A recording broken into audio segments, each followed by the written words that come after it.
Grover Norquist, and former economic advisor to former President Trump and one-time candidate for the Federal Reserve. God, I wish you'd made it, Judy. Is Judy Shelton? There she is.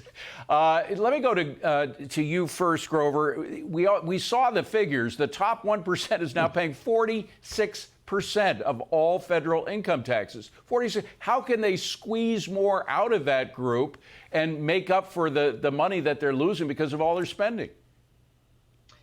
They can't. It would slow the economy. If the economy went from 3% growth to 2%, if it grew 1% less quickly, less strongly, that drops revenue of the government by $3.5 trillion over a decade.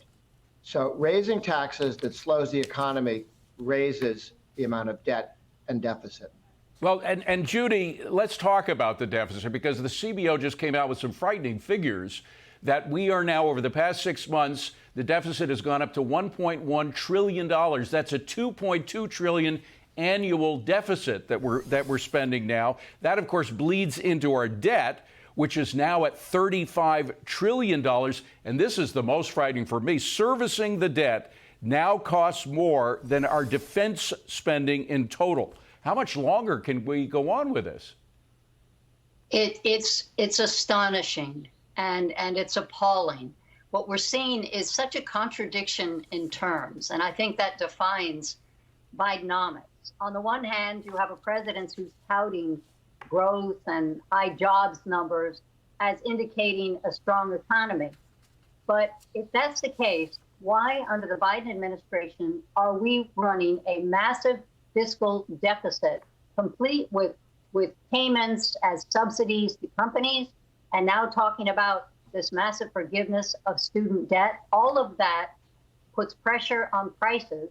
That's the main reason for the inflation.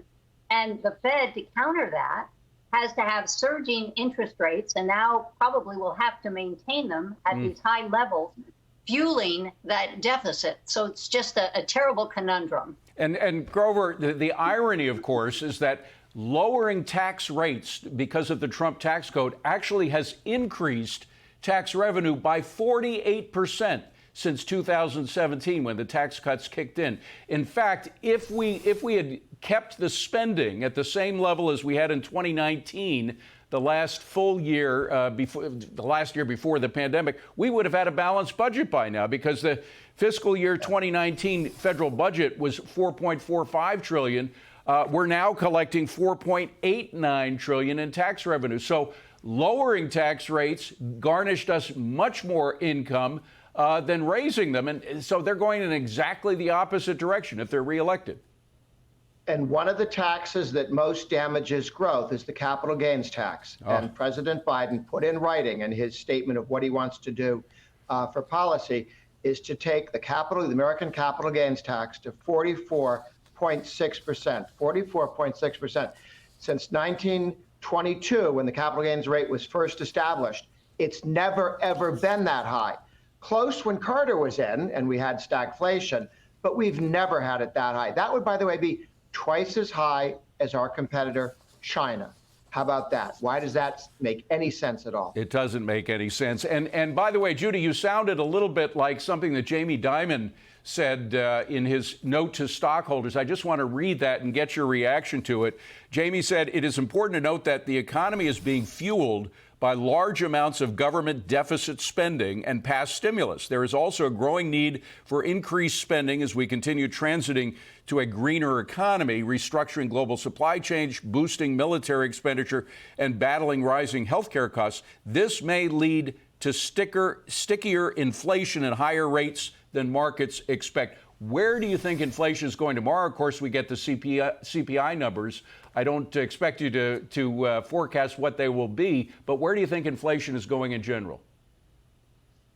So long as you have this kind of fiscal stimulus going, I think that we can expect to see general pressure on price levels.